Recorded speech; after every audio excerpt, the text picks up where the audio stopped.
Hello friends, welcome to my YouTube channel. Today we will study about central bank. आज हम central bank के बारे में पढ़ेंगे और उसके फीचर्स के बारे में. तो चलिए शुरू करते हैं. Central bank it is the apex that controls the entire banking system of a country. जो सेंट्रल बैंक है वो एपेक्स यानी कि सुप्रीम बॉडी है जो पूरे banking system entire banking system country के जितना भी बैंक्स है सबको कंट्रोल करता है. जितने भी बैंक हो गए जैसे कॉमर्शियल बैंक के अंडर आते हैं, public sector bank, private sector bank, foreign bank, rural banks, जितने भी बैंक हो गए वो सबको कंट्रोल करता है central bank by formulating and making policies, rules and regulations. जितने भी बैंक होते हैं उनको सेंट्रल बैंक को फॉलो करना पड़ता है. सारे जितने भी बैंक हैं सब सेंट्रल बैंक के अंडर में काम करते हैं. चलिए अब हम दूसरी डेफिनेशंस को पढ़ते हैं. Every central bank has one function. It operates to control economy, supply of money and credit.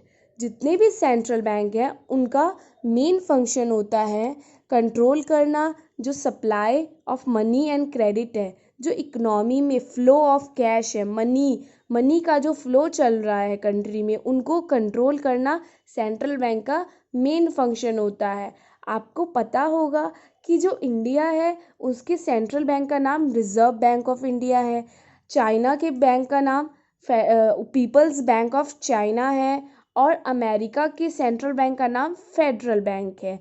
तो हर कंट्री में एक ही सेंट्रल बैंक होता है और उसका मेन मोटिव होता है supply of money and credit को कंट्रोल करना.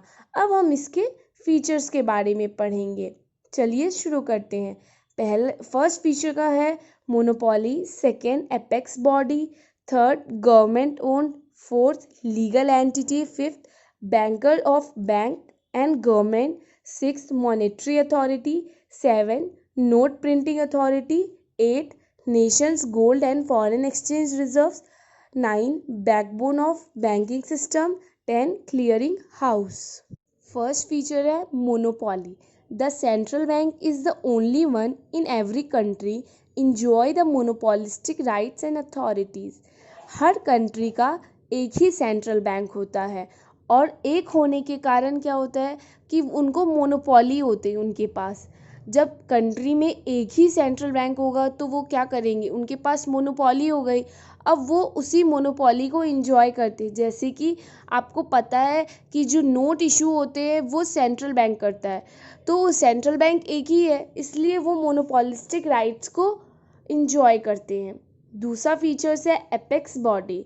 It is the supreme body of the countries banking system regulating the other bank and supporting the whole banking structure of the nation. मैंने बोला था कि जो central bank है वो supreme power है, सुप्रीम बॉडी है और पूरे बैंकिंग सिस्टम को कंट्रोल करता है और सपोर्ट भी करता है, बैंकिंग इंफ्रास्ट्रक्चर्स में हेल्प करता है और पॉलिसीज़ बनाते हैं और हर तरीके से जो सेंट्रल बैंक है वो अदर बैंक्स को सपोर्ट करता है, उनको इनकरेज करता है, बहुत सारी हेल्प करता है. तीसरा फंक्शन है government owned. The central bank is strictly owned by the government and दस बिलोंग टू पब्लिक सेक्टर. जो सेंट्रल बैंक है वो पूरी तरह गवर्नमेंट के कंट्रोल में है और इसीलिए इसको पब्लिक सेक्टर बैंक बोला जाता है. इसका मतलब है कि जो प्राइवेट सेक्टर हो गई उन पर कोई हक नहीं है सेंट्रल बैंक का. ये फुल्ली गवर्नमेंट कंट्रोल्ड बैंक है. चलिए अब हम फोर्थ फीचर्स के बारे में पढ़ते हैं. Legal entity. It is a legal entity established under the provisions of a particular act of government holding a special significance and rights. Legal entity मैंने बोला था जो सेंट्रल बैंक है वो reserve bank of India act 1934 के under में बना हुआ है और जब कोई बॉडी किसी स्पेसिफिक एक्ट के अंडर बनी होती है तो उसके पास लीगल एंटिटी हो जाती है, उसकी अपनी एक पहचान हो जाती है, इसी को लीगल एंटिटी बोला जाता है.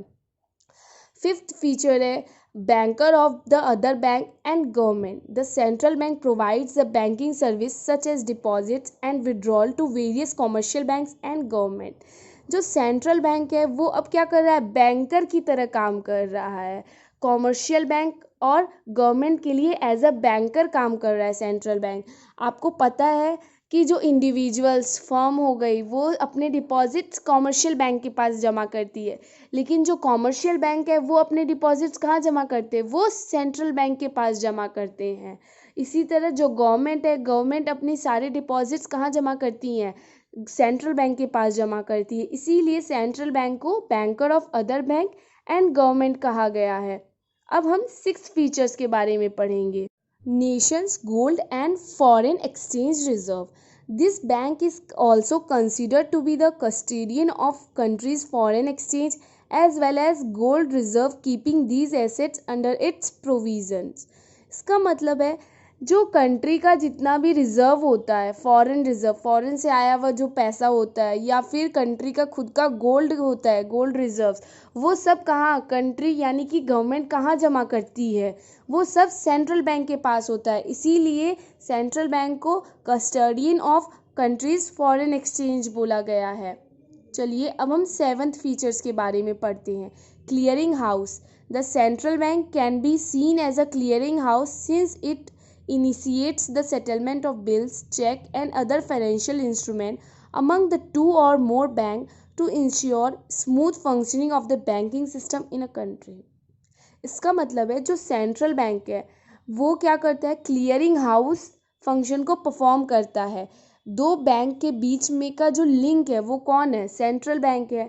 इसको समझने के लिए हम एक एग्जांपल लेते हैं। चलिए मान लेते हैं कि जो बैंक ए है उसको एक चेक रिसीव हुआ जो कि 10,000 का है और वो ड्रॉन हुआ है, वो चेक बना हुआ है बैंक बी में। ठीक है, अब बैंक बी को भी एक चेक रिसीव हुआ है 15,000 का जो कि बना हुआ है बैंक ए में। तो अब यहाँ पर क्या हो रहा है कि जो दोनों बैंक्स हैं ए और बी, उनका स्पेसिफिक अकाउंट होगा सेंट्रल बैंक में। तो अब ये दोनों बैंक का जो ये चेक है ये ऑटोमेटिक क्लियर हो जाएगा, कहाँ पर, सेंट्रल बैंक के थ्रू। इसी फंक्शन को हम लोग क्लियरिंग हाउस फंक्शन बोलते हैं। जो सेंट्रल बैंक है वो क्लियरिंग हाउस फंक्शन परफॉर्म करता है और ऐसे ही गवर्नमेंट के लिए भी काम करता है। चलिए अब हम नेक्स्ट फीचर्स के बारे में पढ़ते हैं। The backbone of banking system. Being an apex, the central bank acts as the backbone of a country banking system, performing all the crucial financial functions such as framing of the banking rules and regulations, circulation of currency in the market, and advising the government on economic issue। मैंने बोला था जो central bank है वो पूरे banking system को control करता है। ठीक है, इसीलिए वो क्या हो गया, एक तरीके से बैकबोन हो गया कंट्री के बैंकिंग सिस्टम का। जितने भी फाइनेंशियल मैटर हो गए, इकोनॉमिक इश्यूज हो गए, उस पर गवर्नमेंट को एडवाइस करता है, गवर्नमेंट को बताता है कि कैसे पॉलिसीज़ बनाया जाए, कौन कौन से रूल्स नए आने चाहिए, ये सब सेंट्रल बैंक बताता है गवर्नमेंट को। और इसी तरीके से बहुत सारी रूल्स को एंड रेगुलेशंस और पॉलिसीज़ को बनाता है बैंक्स के लिए। इसी तरह हम इसे बोल सकते हैं कि जो सेंट्रल बैंक है वो एक एपेक्स बॉडी है और हमारे अदर बैंक्स के लिए बहुत सारी काम करता है। चलिए अब हम नेक्स्ट फीचर्स के बारे में पढ़ते हैं। Monetary authority. It keeps complete control over the flow of money with the country through the formulation of various monetary policies, rules and regulations। मैंने कहा था जो सेंट्रल बैंक है उसका मेन फंक्शन होता है supply of money and credit को control करना। और ये कंट्रोल जो सेंट्रल बैंक है वो कैसे करता है, जो सेंट्रल बैंक है वो हमारे लिए मॉनेटरी पॉलिसी बनाता है और मॉनेटरी पॉलिसी के थ्रू ही वो पूरे जो इकोनॉमी में जो सप्लाई ऑफ मनी चल रहा है उसको वो कंट्रोल करता है। नेक्स्ट फीचर है note printing authority. The central bank is the only bank of the country which has the authority of printing new notes except coins and rupees of 1 note। जो central bank है उसके पास authority होती है new currencies को print करने की, accept coins और 1 रुपये नोट को वो प्रिंट नहीं कर सकता। बाकी के जितने भी नोट्स होते हैं, जितने भी मनी होती है, वो सब सेंट्रल बैंक प्रिंट करता है। इसीलिए जो सेंट्रल बैंक है वो सिर्फ एक ही है पूरे कंट्री में, इसीलिए वो मोनोपोली राइट्स को इंजॉय भी करता है। तो चलिए दोस्तों, आज के लिए इतना ही। नेक्स्ट वीडियो में हम और पढ़ेंगे। Thank you.